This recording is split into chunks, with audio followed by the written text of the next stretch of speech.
सुप्रभात छात्र। आज हम न्याय मंत्री कहानी के आगे का अभ्यास करेंगे। हमने देखा था कि सम्राट अशोक ने शिशुपाल को न्याय मंत्री बनाने का निर्णय किया था, इसलिए उन्होंने अपनी राजमुद्राएं व शिशुपाल को पहना दी थी। और जब शिशुपाल न्याय मंत्री बना तब 1 महीने तक उसके राज्य में जो न्याय की व्यवस्था है वह बहुत अच्छी तरह से चलने लगी थी। इसलिए सब लोग अपने घर के दरवाजे बिना किसी भय से खुला छोड़ जाते थे। लगभग 1 महीने बाद किसी ने रात में एक पहरेदारी की हत्या कर दी। लगभग जो न्याय मंत्री शिशुपाल बने तो उसके 1 महीने के बाद जो पहरेदार यानी कि जो चौकीदार होता है उस किसी ने हत्या कर दी। सुबह होते ही यह बात चारों ओर फैल गई। पहरेदार की हत्या की जो बात है वह चारों ओर फैल जाती है, यानी कि सबको पता चल जाती है। लोग बड़े हैरान थे। शिशुपाल की तो नींद ही उड़ गई। उन्होंने खाना पीना छोड़कर अपराधी का पता लगाने में रात दिन एक कर दिया। अब शिशुपाल जो न्याय मंत्री बना हुआ था तो जब न्याय मंत्री बना तो उसके बाद यह उसका पहला जो अपराध था कि कोई पहरेदार की हत्या कर लेता है। इसलिए यह हत्या किसने की है इसकी तलाश में वह शिशुपाल रात दिन एक करके खाना पीना छोड़कर वह उसकी तलाश में लग जाता है। बहुत प्रयत्न करने के बाद जब अपराधी का पता चला तो शिशुपाल के आश्चर्य का ठिकाना न रहा। और जब उसे तलाश करता है अपराधी की, तो अपराधी की तलाश करने के बाद उसे पता चलता है कि पहरेदार की हत्या किसने की। तो वह जब उसके पता चलता है तो उसके आश्चर्य का कोई ठिकाना नहीं रहता है। स्वयं सम्राट ने उस पहरेदार की हत्या की थी। सम्राट को अपराधी घोषित करना बहुत ही कठिन काम था, क्योंकि यह पहरेदार की हत्या किसी और ने नहीं किंतु राज्य के राजा यानी कि सम्राट अशोक ने की थी। इसलिए राजा पर कोई आरोप लगाए यह तो अच्छा नहीं, इसलिए यह उन पर बहुत कठिन काम था शिशुपाल के लिए। शिशुपाल करे भी तो क्या करे। एक ओर वे न्याय मंत्री थे और दूसरी ओर सम्राट के सेवक, परंतु न्याय की दृष्टि में सम्राट और साधारण व्यक्ति में कोई अंतर नहीं होता। न्याय कोई रंग या गरीब नहीं देखता है। वह राजा हो या गरीब हो, वह ऊंच हो या नीच हो, कोई भी व्यक्ति है वह अपराध यानी गुनाह करके बच नहीं सकता। इसलिए सम्राट अशोक भी उन्होंने पहरेदार की हत्या की है तो वह भी न्याय की दृष्टि में सब लोगों की भांति ही है। अगले दिन शिशुपाल दरबार में पहुंचे। सम्राट अशोक सिंहासन पर बैठे हुए थे। जब शिशुपाल वह अगले दिन दरबार में पहुंचते हैं तो सम्राट अशोक वह अपने आसन पर बैठे हुए थे। आते ही उन्होंने शिशुपाल से पूछा, अपराधी का पता चला?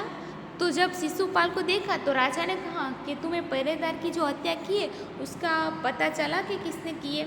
तो न्याय मंत्री ने साहसपूर्वक कहा, जी हाँ, चल गया। साहसपूर्वक यानी कि हिम्मत रखकर। तो न्याय मंत्री हिम्मत रखकर कहता है, हाँ, मुझे उसका पता चल गया। तो फिर उसे उपस्थित करो। तो कहते हैं कि जिसने हत्या की है उसे राज्य दरबार में उपस्थित करो, बुलाओ। न्याय मंत्री कुछ रुके, फिर अपने उच्च अधिकारी को संकेत करते हुए बोले, धनवीर, इन्हें गिरफ्तार कर लो, मैं आज्ञा देता हूँ। और जब राजा ने कहा कि उसे उपस्थित करो तो पहले तो शिशुपाल वह थोड़ी देर रुके और बाद में जो उसके सैनिक थे उच्च अधिकारी उसको संकेत करते हैं, कहते हैं कि इस अपराधी को गिरफ्तार कर लो, मैं आज्ञा देता हूँ। संकेत सम्राट की ओर था और शिशुपाल ने यह संकेत सम्राट यानी कि राजा की ओर देते हुए कहा था कि तुम इस व्यक्ति को यानी कि राजा को गिरफ्तार कर लो। जब शिशुपाल ने कहा कि राजा को गिरफ्तार कर लो तो दरबार में निस्तब्धता छा गई, यानी कि चुप्पी छा गई। सम्राट का चेहरा क्रोध से लाल हो गया और जब सम्राट ने यह बात सुनी तो वह भी क्रोध से लाल हो गए, यानी कि बहुत क्रोधित हो गए। वे सिंहासन से खड़े हो गए और बोले, इतना साहस? और न्याय मंत्री को कहते, तुम्हारी इतनी हिम्मत कि तुम एक राजा की ओर संकेत करते हो कि इसे गिरफ्तार कर लो। न्याय मंत्री ने ऐसा भाव प्रकट किया जैसे कुछ सुना ही न हो। उन्होंने अपने शब्दों को फिर दोहराया, धनवीर, देखते क्या हो, अपराधी को गिरफ्तार करो। और फिर राजा की बात उन्होंने अनसुनी कर दी और फिर अपने शब्दों को दोहराते यानी कि पुनरावर्तन करते हैं। कहते धनवीर यानी कि सैनिक, तुम इस अपराधी को गिरफ्तार कर लो, कैदी बना लो। दूसरे ही क्षण सम्राट के हाथों में हथकड़ी पड़ गई और जब शिशुपाल ने आज्ञा दी तो सम्राट के हाथों में हथकड़ी पहना दी गई। न्याय मंत्री ने कहा, अशोक, तुम पर पहरेदार की हत्या का आरोप लगाया जाता है, तुम इसका क्या उत्तर देते हो? सम्राट होठ काट कर रह गए और जब न्याय मंत्री ने कहा कि सम्राट यानी कि अशोक, आपको जब पहरेदार की हत्या की तो जब सम्राट अशोक के हाथ में हथकड़ी पड़ गई और जब उस पर आरोप लगता है तो उसे भी कहने का मौका मिलता है कि तुम इस पहरेदार की हत्या के बारे में क्या कहना चाहती हो। तो यह उत्तर सुनते ही सम्राट वह होठ काट कर रह गए यानी कि देखते ही चुपचाप रह जाना। न्याय मंत्री ने फिर पूछा, तो तुम अपराध स्वीकार करते हो? हाँ, मैंने उससे मारा है, पर उदंड था। और फिर न्याय मंत्री उसे दूसरी बार कहते, तुम अपना अपराध स्वीकार करते हो? तब राजा कहते हैं कि हाँ, मैंने ही उसे मारा है, क्योंकि वह कैसा था? तो उदंड था। उदंड यानी कि जो विरोधी, इसी में कुछ आदर ही नहीं हो, कोई अपना राजा के लिए जो वेर भाव रखता है ना, वैसा कि जो राज्य के लिए भी अच्छे काम नहीं करते हैं, वैसा ही वह उदंड था। सम्राट का उत्तर था, वह उदंड था या नहीं? तुमने एक राज कर्मचारी की हत्या की है, तुम अपराधी हो, तुम्हें मृत्युदंड दिया जाता है। न्याय मंत्री ने निर्णय दिया। जब राजा ने कहा कि वह पहरेदार है, वह अविवेकी था, इसलिए मैंने उसे मार दिया। लेकिन जब यह सुनते ही शिशुपाल कहता है कि तुमने एक राज कर्मचारी की हत्या की है, इसलिए तुम पर मृत्युदंड लगाया जाता है और मृत्युदंड ये तुम्हारे लिए सजा है। ये न्याय मंत्री ने निर्णय लिया। सभा में सन्नाटा छा गया और जब राजा को मृत्युदंड का आदेश मिला तो यह सुनकर सभा में सब लोग न्याय मंत्री की ओर देखते रह गए और सन्नाटा छा गया यानी कि चुप्पी छा गई। न्याय मंत्री का निर्णय सुन सम्राट ने सिर झुका लिया। वे तो स्वयं शिशुपाल की परीक्षा में सफल हो गए थे और जब यह न्याय मंत्री ने निर्णय लिया तो सम्राट है उसका सिर झुक गया था। वे तो स्वयं शिशुपाल की परीक्षा में सफल हो गए थे। यह तो शिशुपाल की यानी कि न्याय मंत्री की परीक्षा हो रही थी कि वह न्याय सबकी ओर ऐसे ही करते या राजा के लिए कोई और व्यवस्था है और गरीब के लिए और। लेकिन जब शिशुपाल ने सबके लिए एक ही निर्णय लिया तो यह सुनकर सम्राट अशोक है वो बहुत प्रसन्न हो जाते क्योंकि उसकी परीक्षा में वह सफल हो गए। सम्राट का हृदय ऐसे व्यक्ति को पाकर गदगद हो रहा था और न्याय मंत्री के पद पर ऐसे शिशुपाल जैसे सत्यनिष्ठ व्यक्ति पाकर राजा है वह अपने आप को बहुत धन्यवाद समझते हैं। तभी न्याय मंत्री का संकेत पाकर एक कर्मचारी सम्राट अशोक की सोने की मूर्ति लेकर उपस्थित हो गए और तभी न्याय मंत्री ने दूसरा संकेत दिया और दूसरा संकेत सुनते ही एक कर्मचारी है वह सम्राट अशोक की एक सोने की मूर्ति लेकर आता है।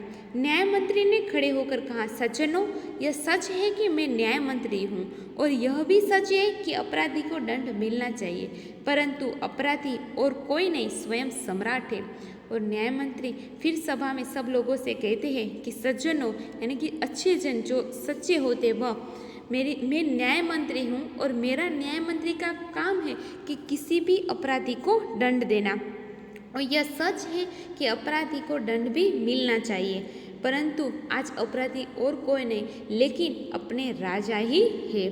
शास्त्रों में राजा को ईश्वर का रूप माना गया है, इसलिए उसे ईश्वर की दंड दे सकता है और कहता है कि शास्त्र में ग्रंथों में राजा को एक भगवान का दर्जा मिला है, इसलिए राजा को दंड देना कोई न्याय मंत्री का काम नहीं है लेकिन स्वयं भगवान का काम है, इसलिए भगवान ही इस राजा को दंड देंगे। अतएव मैं आज्ञा देता हूँ कि सम्राट को चेतावनी देकर छोड़ दिया जाए और उनके स्थान पर इस सोने की मूर्ति को फांसी पर लटका दिया जाए जिससे लोगों को शिक्षा मिले। और बाद में अतएव यानी कि इसके बाद किंतु मैं आज्ञा देता हूँ कि आपको सम्राट को चेतावनी देकर छोड़ दिया जाए, यानी कि उसे आज्ञा देकर के दूसरी बार किसी भी राज कर्मचारी की हत्या नहीं करनी चाहिए, और उसके स्थान पर हम सोने की मूर्ति लगाकर उसे फांसी देंगे, जिससे लोगों को शिक्षा मिलेगी कि न्याय सबके लिए समान है। न्याय कभी किसी के गरीब या राजा नहीं देखता है। अपराधी को दंड मिलता ही है। न्याय मंत्री का न्याय सुनकर लोग जय जयकार कर उठे।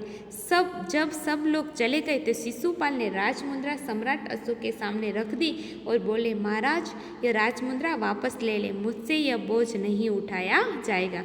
और यह न्याय देखकर सब लोग न्याय मंत्री शिशुपाल की जय जयकार करने लगे, यानी कि उसके गौरव गीत गाने लगे। और जो सब लोग राज दरबार में थे वह चले गए तो शिशुपाल ने राजमुद्रा है वह राजा के हाथ में रख दी और कहा कि यह न्याय मंत्री का जो कार्य है वह मुझसे नहीं उठा जाएगा, क्योंकि यह बोझ मेरे लिए असह्य है।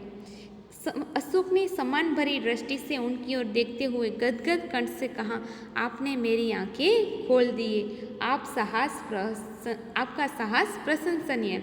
और सम्राट अशोक वह सम्मान भरी दृष्टि से न्याय मंत्री की ओर देखते हुए कहते हैं कि आपने मेरी आंख खोल दी कि न्याय है वो न्याय मंत्री का पद है।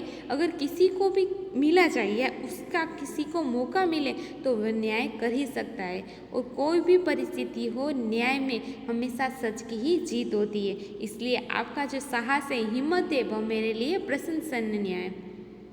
यह बोझ आपके अतिरिक्त और कोई नहीं उठा सकता। न्याय मंत्री निरुत्तर हो गए।